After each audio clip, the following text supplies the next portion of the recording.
The Bristol Channel has the second highest tidal range in the world, as much as 50 feet between low and high water.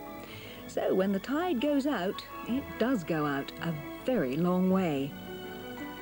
It leaves behind a kind of no man's land, mainly soft mud, where no one ever goes unless they use one of these.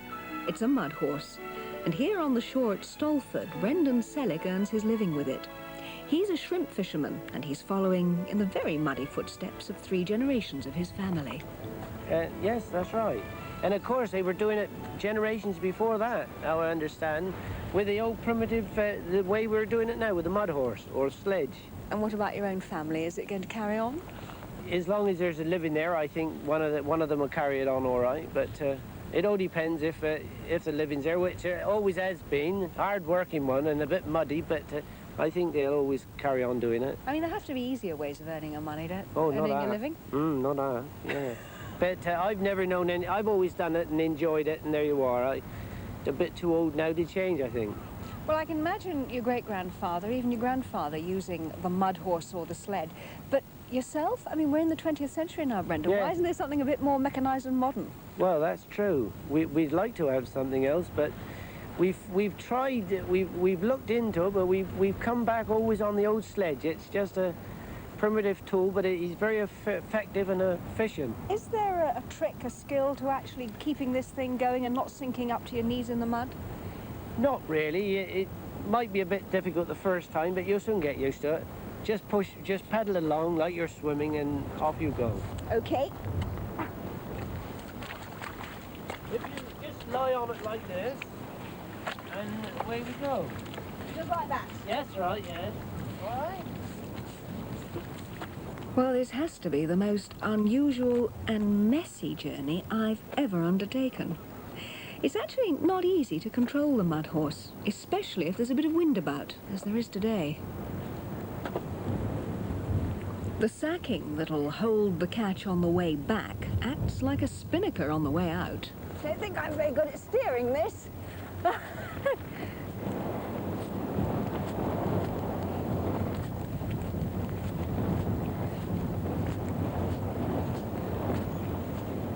It takes about 20 minutes, and as I'm finding out, a lot of energy to get out to Brendan's nets, as they're well over a mile away.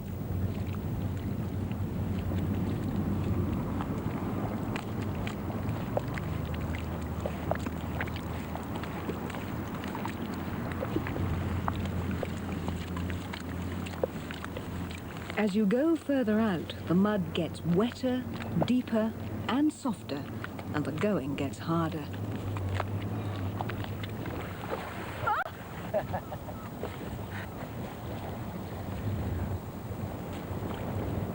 Well, I can't say it's the most glamorous job I've ever done. Brendan has 70 nets, which he makes and repairs himself, and thank goodness they're on a patch of rather firmer ground.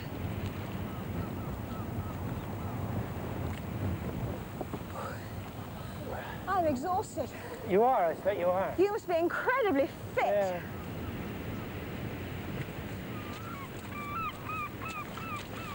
Well, looks as if you've got something in there then. Well, there's not only a few shrimps here, I think. A bit windy today, you see. Ah, yes. What else is that? Oh, that's a little whiting, but of course it's a little bit off-season at the moment. When the shrimps really start coming, there's a nice lot. How much would you say is a nice lot? Well, underweight. Gosh, as much as that. Yeah. How much water would be covering these nets when you're in high tide? Oh, 20 foot? About 20 foot, I think. And you catch on the incoming tide or the outgoing No, tide? on the ebb, on the outgoing. The nets are here, and the shrimps, you see, go all in over those thousands of acres of mud flats, feeding, and then when the tide turns, they're on the way back, and we're here sifting them up with the nets. Besides the shrimps, what else do you catch here? Oh, we get a bit of all sorts. Dover sole, skate, conger, silver eels, plaice. How long do you usually have to work out here before the tide turns? A couple of hours. If there's a lot out here, we can stay out here for 4 hours, providing we come out 2.5 hours to low water. And then that just gives us about 3.5 hours work here. chance. Whee. Oh, that's another one there, look. What are those? Dover soles. Sometimes we get a nice few of them, and then we might go weeks without seeing any, you know? That's a Dover, that's a Dover, and that's a Dover. Small whiting. It must be bleak out here in the winter, Brendan. Oh, it is. Not half. In February, it really is cold. I wrap up well, and stay out here get going as quick as possible.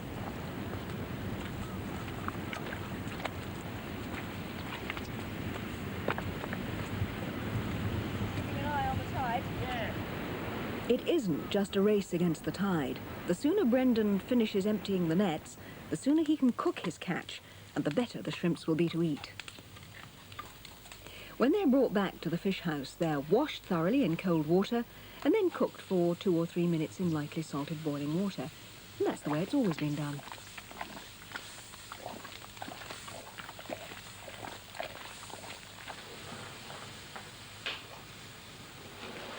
Today's haul wasn't one of the most memorable. So much depends on the direction and strength of the wind and the kind of tides that are running.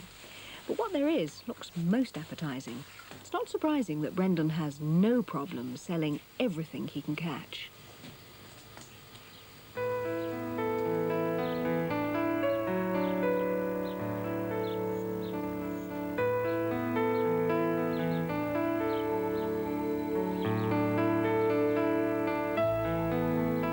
This is Stogursey, and though it's just a village, it can boast both a fine Norman church and the remains of a Norman castle.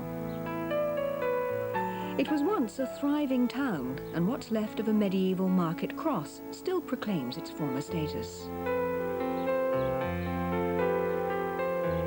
To the south of Stogursey lie the Quantock Hills. Rising to a height of 1,200 feet, they're 12 miles long and 3 miles wide. And tucked into the eastern side is another village, Netherstowey, where a clock tower replaced the market cross.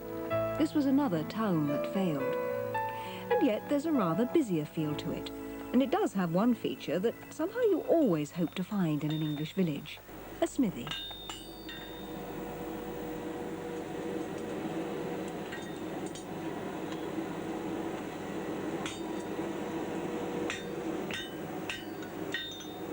There's always been at least one blacksmith in Netherstowey. After all, it's on the main route from Bridgewater to the west, and travellers in carts and carriages and on horseback would often have made use of his services. The advent of the internal combustion engine, however, reduced the need for the farrier. By the 1950s, the trade was practically dead on its feet. But in the 30 years that David Toogood has been here, he's seen a revival, mainly brought about by people using horses for pleasure rather than work. It's certainly nice to see a traditional craft in such a healthy state. This house once belonged to Tom Poole, a tanner with a great love for literature. And it was he who invited a penniless poet to come to Netherstowey.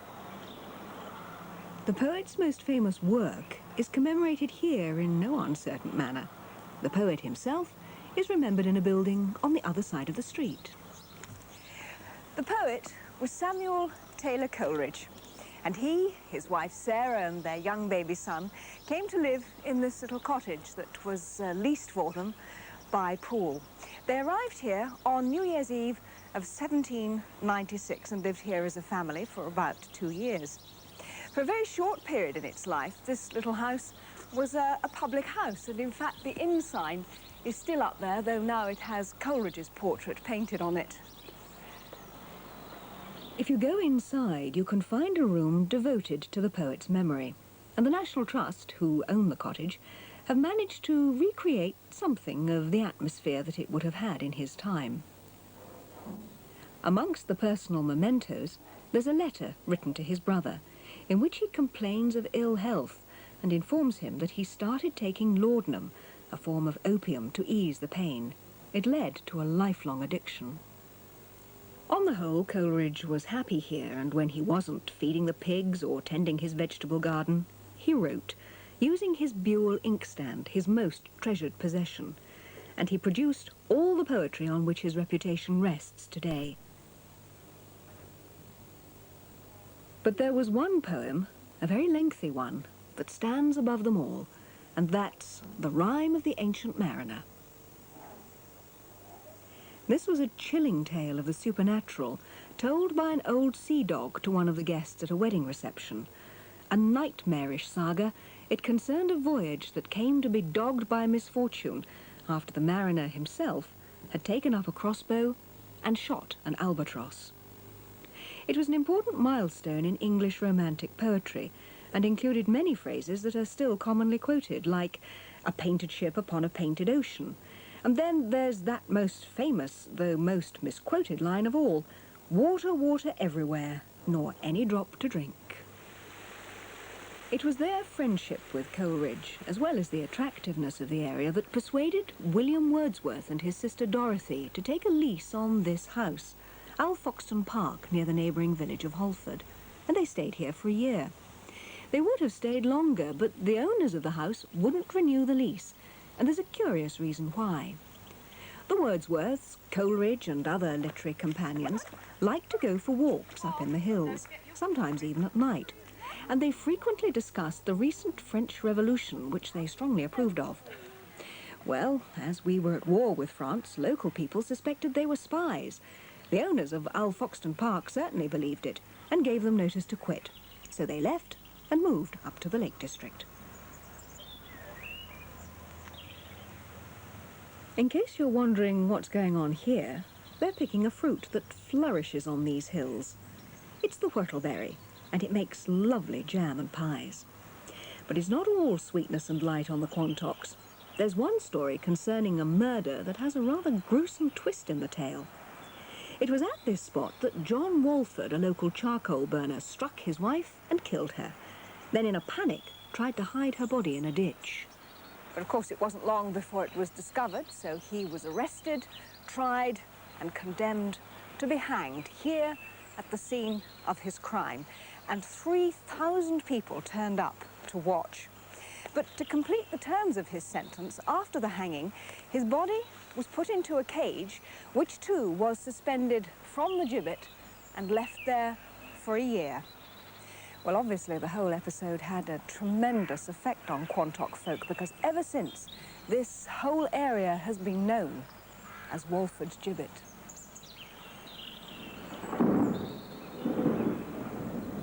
If there's ever any bad weather in the offing, the Quantocks will attract it like a magnet.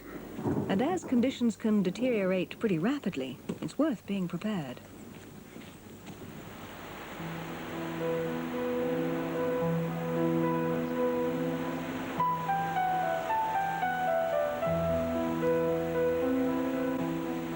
When a squall like this does hit, it gives the hills a very eerie character, and you could almost believe the old legends of demons and dragons living here.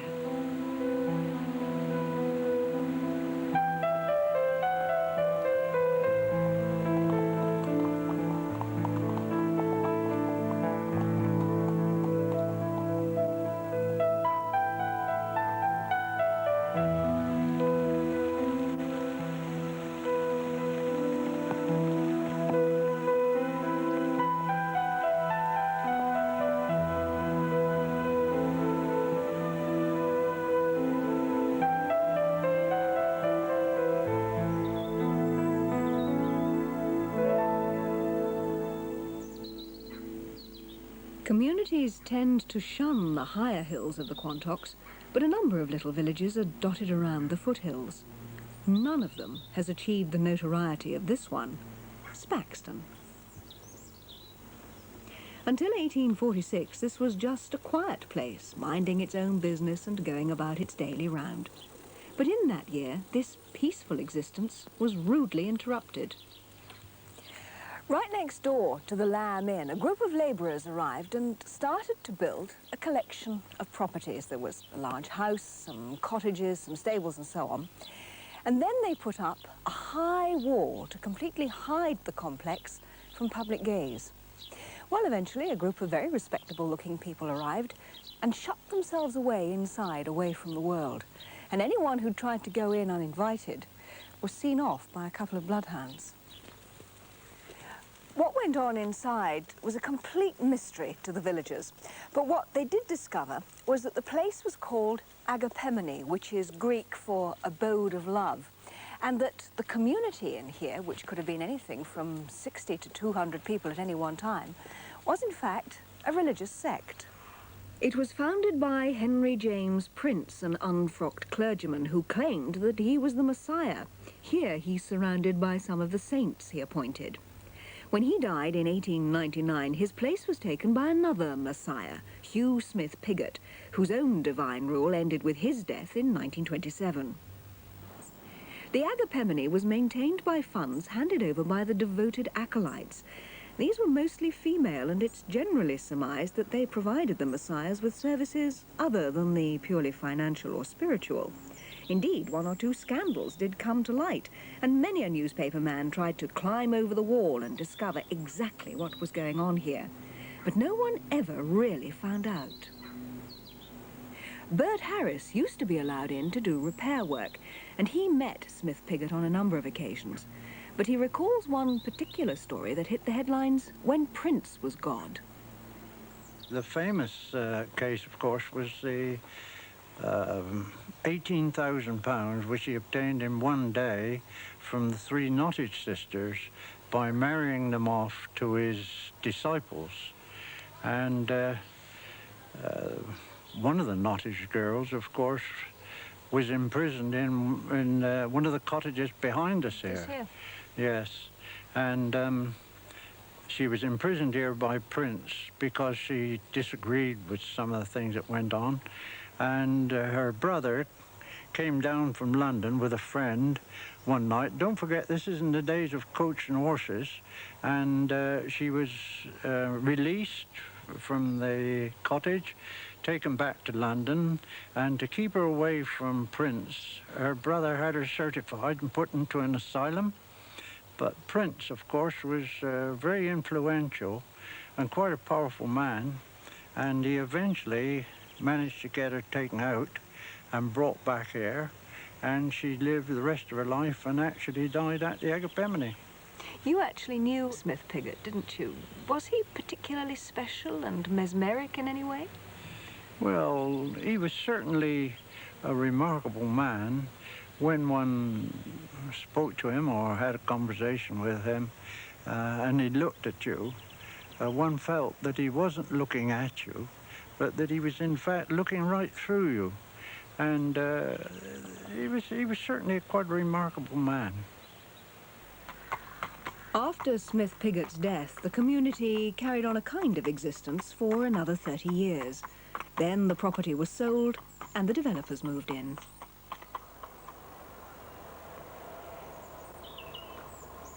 The Quantocks have been designated an area of outstanding natural beauty, and who could deny that it is?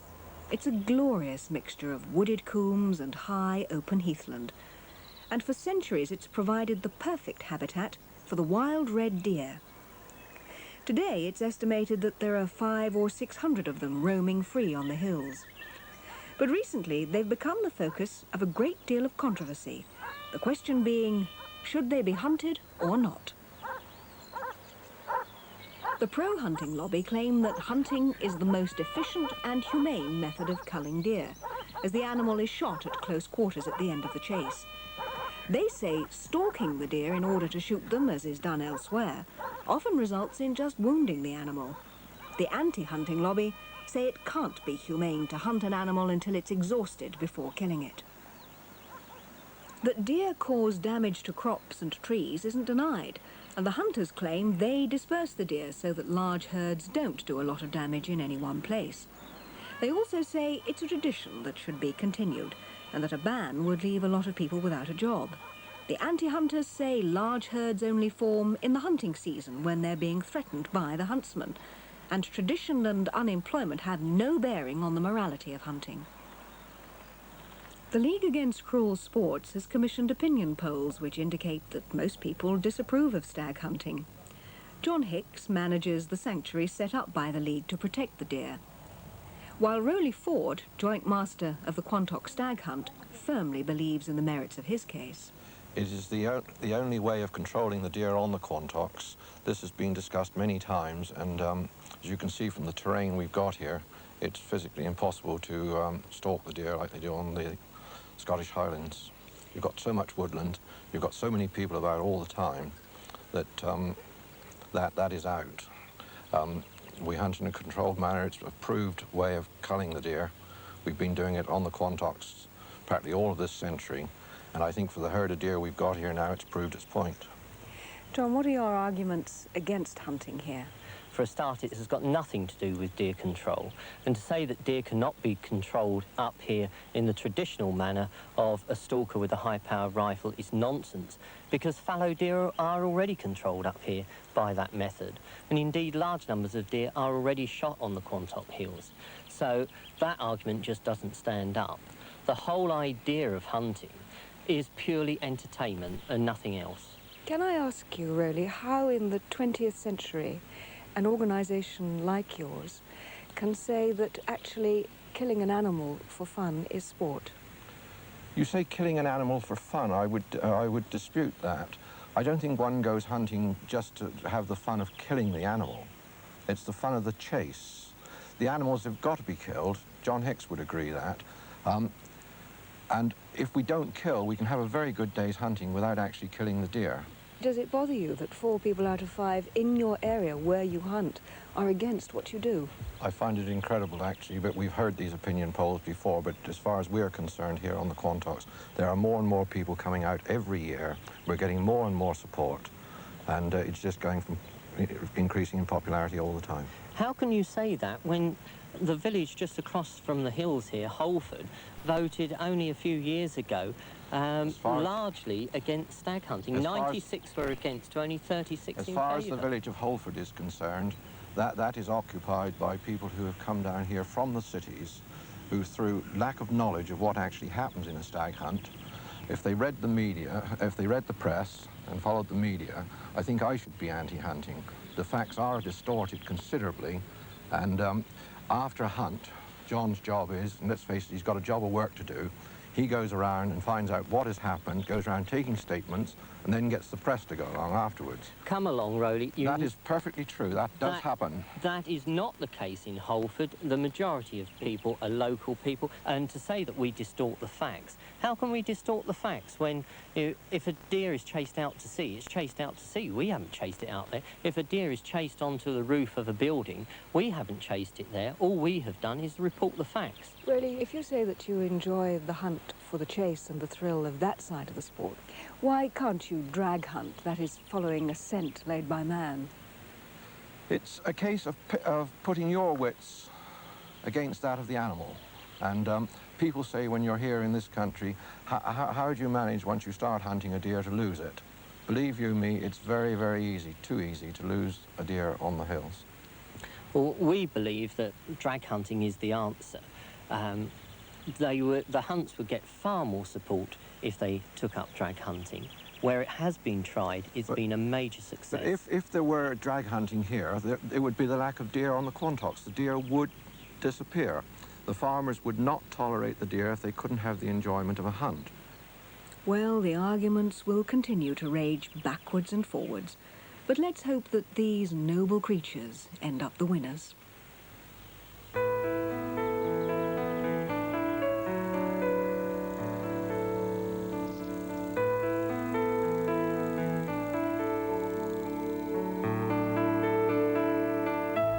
Where the Quantocks meet the coast, you could easily imagine that you'd travelled back in time 1,000,000 years.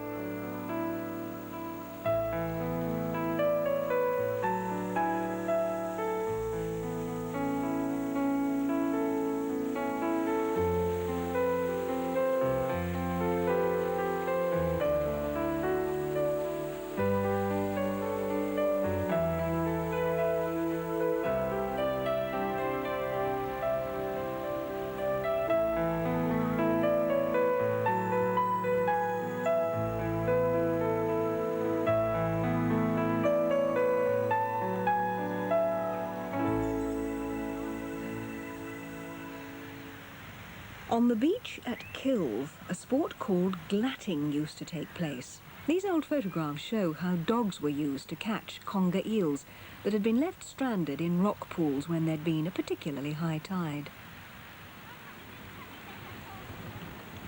Today, the most popular pastime is looking for fossils, and this is a great place to find them. And not just ammonites. Ichthyosaurs have been found, and one so far unique creature called an Excalibursaurus. And microscopic fossilized organic compounds have produced an unusual geological feature, shale beds, which stretch 2 miles inland and several miles along the coast. They're up to 1,000 feet deep, and that makes them some of the thickest shale beds in the world. From shale, you can get oil, and in 1924 a company was set up to establish what was hoped would become a major new industry in Somerset. And here, just above the beach at Kilve, there's an industrial archaeologist's dream, the abandoned remains of that venture. It's an oil extraction retort, and this is how it worked. Tons of crushed shale was fed into a furnace that's inside there. The great heat that was generated broke down the organic content of the rock, which contained the oil. It was drawn off in a gas. It was collected and then condensed and ended up in a substance that looked rather like crude oil, so that it could later be refined. That chimney up there was just to collect and then disperse all the unwanted gases. The problem was that you needed so much of the raw material. It took hundreds of tons of this stuff, which had to be blasted and quarried and then transported.